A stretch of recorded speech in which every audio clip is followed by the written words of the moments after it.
মোটা অঙ্কের টাকা চাইতেছে। তখন আমি বলছি ভাই আমার তো এখানে কোনো অপরাধ নাই, কিন্তু আমি তোমাকে মোটা অঙ্কের টাকাটা আমি কেন দিব?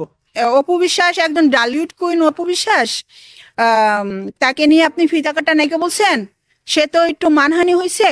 এখন আপনি অন্তত একজন প্রযোজক দিয়ে আপনি ফোন দেওয়াইতে হবে।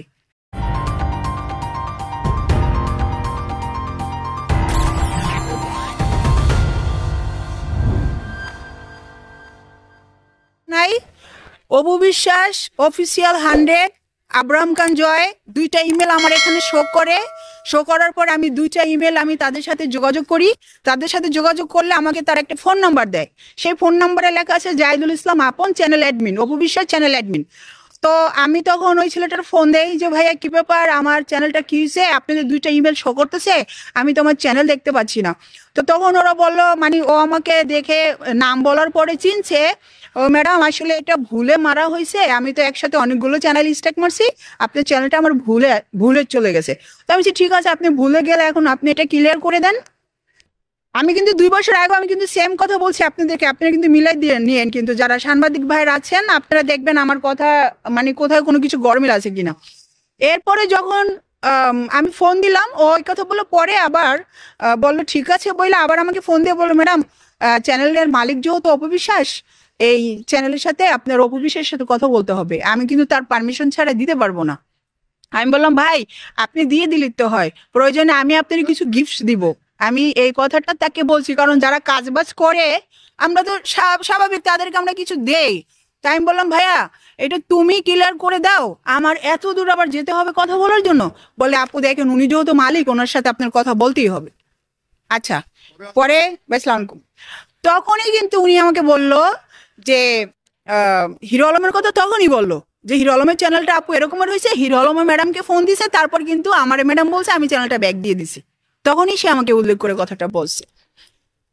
এরপরে হচ্ছে আমার এসে চ্যানেল দিচ্ছে দিচ্ছে বলে দিচ্ছে না, আমি অপু ম্যাডামকে ফোন দিলাম, ম্যাডাম বললো আচ্ছা সিমি ঠিক আছে, আমি তোমার ম্যাডামের নাম্বারটা আমার কাছে ছিল, কিছুদিন আগে আমার একটা সিনেমার বিষয়ে কথা হয়েছিল, তখন আমার সে নাম্বারটা দিছিল। পরে আমি ম্যাডামকে ফোন দিলাম, আপু আমি যদি কোনো ভুল করে থাকি ছোট বোন হিসেবে মাফ করে দিও, আমি তো দীর্ঘদিন বাংলাদেশের বাইরে ছিলাম, আমি জানি না কোথায় কি হয়েছে, তবে তোমার ছোট্ট একটা আমি ছাড়ছি, সেটা হচ্ছে স্টোরিতে ছাড়ছি আমার ভালো লাগা থেকে, আমি তাকে বলেই দিছি আপু ওইটার জন্য যদি আমি ভুল করে থাকি তুমি আমাকে মাফ করে দিও। এই কথাটা বলে সে বললো ঠিক আছে সিমি তুমি চিন্তা করো না, আমি তোমাকে দিয়ে দিতেছি। Okay fine. এই দিচ্ছি দিচ্ছি দিচ্ছি দিচ্ছি বলে দেন হচ্ছে গিয়ে সে 15 দিন 1 মাস করে ফেলছে। এই 1 মাস করার পরে তারপরে কোনো খবর নাই, প্রযোজক সমিতিতে আমি আসলাম, দেখতেছি এখানে ভাওতাবাজি চলতেছে। তখন আমি প্রযোজক সমিতিতে আসলাম, আমি যেহেতু একজন প্রযোজক সেই হিসেবে আমি প্রযোজক সমিতিতে আসলাম।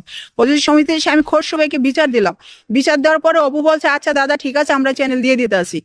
এই দেয় বলে দিচ্ছে না, তখন ওই ছেলে বারবার আমাকে বলতে আছে একটা মোটা অঙ্কের টাকা চাইতে আছে। তখন আমি বলছি ভাই আমার তো এখানে কোনো অপরাধ নাই, কিন্তু আমি তোমাকে মোটা অঙ্কের টাকাটা আমি কেন দিব? একটা পর্যায়ে দেখলাম যে এখানে আমি কোনো কিছু পাচ্ছি না, তখন আমি গিয়ে একটা থানায় জিডি করলাম। জিডি করার পরে হচ্ছে গিয়ে সেম, মানে আমার কোনো রেজাল্ট আসতেছে না। এরপরে দেখা গেছে হঠাৎ আমার কাছে ফোন আসে যে আপনার চ্যানেলটা বিক্রি হচ্ছে। এই বিক্রি হচ্ছে বলে দেখলাম সিএমবি মুভি বাজার নাম দেওয়া।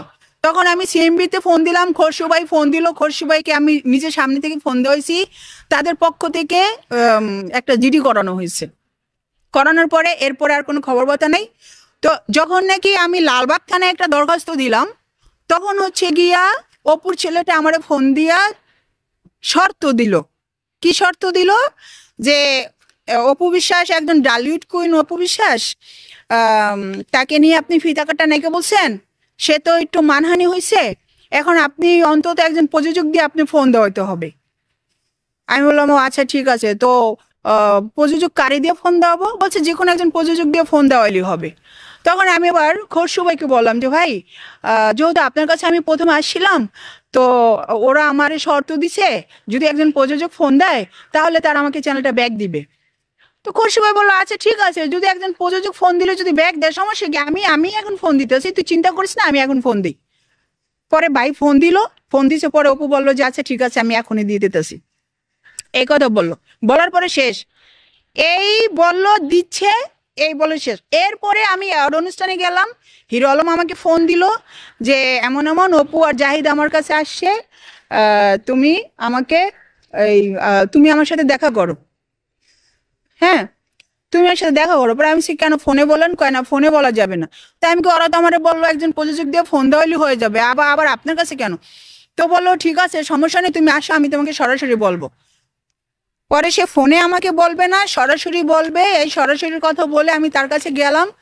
তখন তারা আমাকে একটা কথা বলে, শর্ত দিয়েছিল 3টা।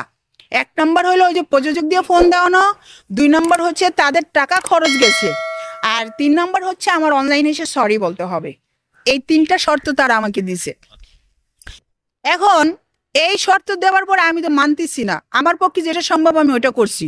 টাকা তো আমি 1 টাকাও দিব না, কারণ ওই ছেলে যদি ও যদি খেটে থাকে চ্যানেলের পিছনে, ও যদি শুরুতেই বলতো আমি তোরা প্রথমেই বলছি তোরা আমি দিব, তাহলে তুই এত ঘুরালি ফিরালি কেন? আমি 1 টাকাও দিব না। পরবর্তীতে আম, আম, তারা একটা পর্যায়ে অ্যামাউন্টের কথা, দাঁড়াও, অ্যামাউন্টের কথা ওরা একটা অ্যামাউন্ট তো অবশ্যই বলছে, ঠিক আছে, আজান দিয়ে দিস, আজানটা শেষ হোক।